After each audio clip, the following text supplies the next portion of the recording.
Good morning. Welcome to Jammer 360. So, today we're going to go see my dealer. Yes, I have an addiction. It happens to be to baseball cards and football cards and that kind of stuff. And my dealer's down in Oregon, and he called and told me he just bought a big collection. So we're going to go down there and see what kind of stuff. Now the next decision is, do I take the Corvette or do I take the Jag? I think we're going to take the Jag. So I've been collecting sports cards. I started with baseball cards since about 1974, and I've managed to accumulate nearly 1 million cards. My oldest cards go back to 1938, where I have a Daffy Dean, Dizzy Dean's little brother. When you have as many cards as that, as nearly 1 million, you start to collect themes. So I spent like 15 years trying to collect the San Diego Padres alternate set. In 1974, the Padres were going to be sold and moved to Washington. Well, Topps jumped the gun and issued a set of cards that say Washington National League on them, and then they quickly, recalled them. Well, some got out, and it took me years to collect all of them. Same with the '69 Seattle Pilots. Team was in existence for 1 year, and they had that one set of cards, and I took 4 or 5 years collecting all of those. The funny part is I found most of the Seattle Pilots and about half of the Washington Padre cards in an antique store in Old Town Alexandria, Virginia, up in a shoebox. So you never know when you can find the cards like that.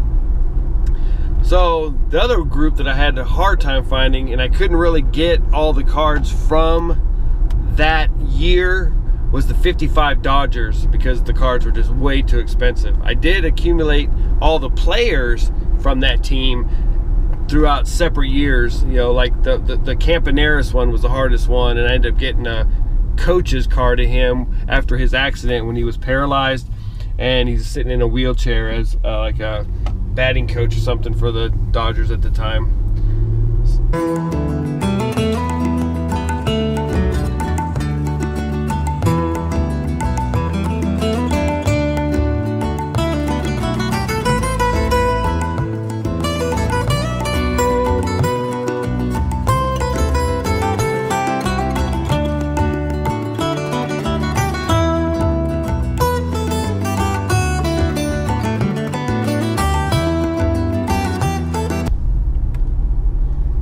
So my dealer, I'm going to go visit down here, Brian. I met him about 20 years ago when I moved up to the Pacific Northwest, and he had this little bitty shop down in Albany, Oregon, and he ended up making it into a really big shop, and he became my dealer. I probably spent $5,000 with him over a couple of years. Well, he finally sold out of his card shop, and he went into the car business, and he has a car dealership, which I happened to buy my first Corvette from him. Well, now he wants to get back into sports memorabilia and cards as kind of a secondary job and sell them out of his house and not be as aggressive as a salesman as he used to be. He wants to have more fun with it. So hopefully I can find some good stuff. He told me he'd let me kind of lay away it, because I sure don't have the money just to drop down on the cards that he has. I'll see what I can find, and if there's anything really cool, I'm just going to make payments to him, because like I had said before, he's my dealer and I'm an addict. It's hard to say no to that stuff. I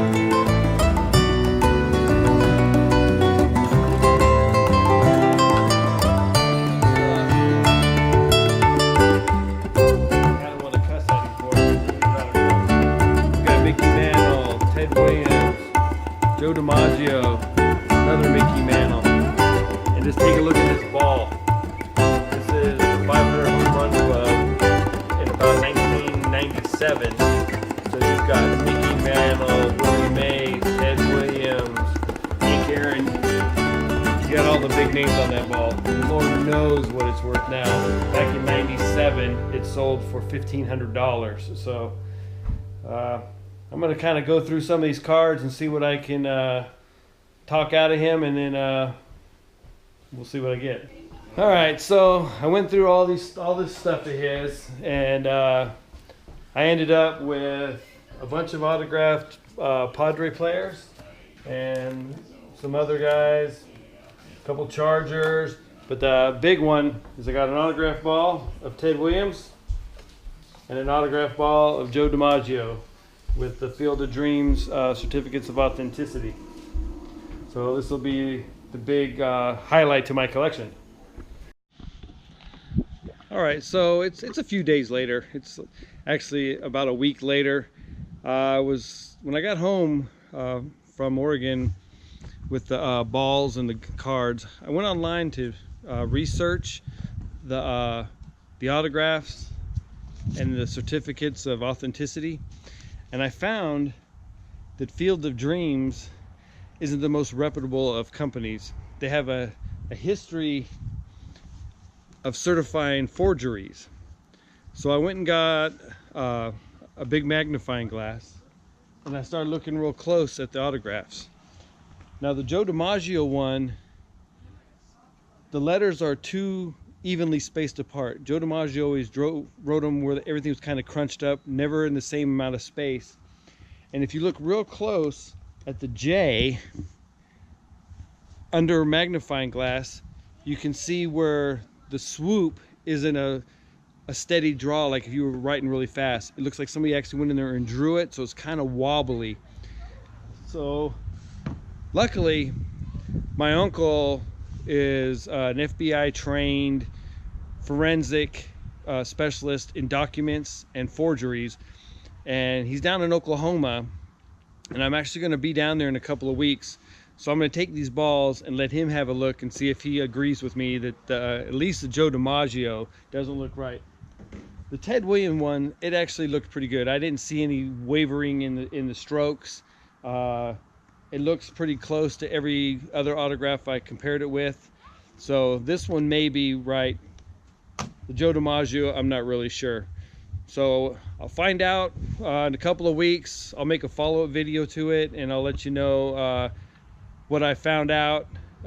Also, Field of Dreams has a store in a casino in Vegas, and my uncle, he actually retired a couple years ago as a CSI in Vegas. So I'm going to ask him about if they've had any complaints that he's had to investigate because of Field of Dreams. And then he ended his career as an investigator for the governor of Oklahoma. So we'll see what we find, and I'll get back to you.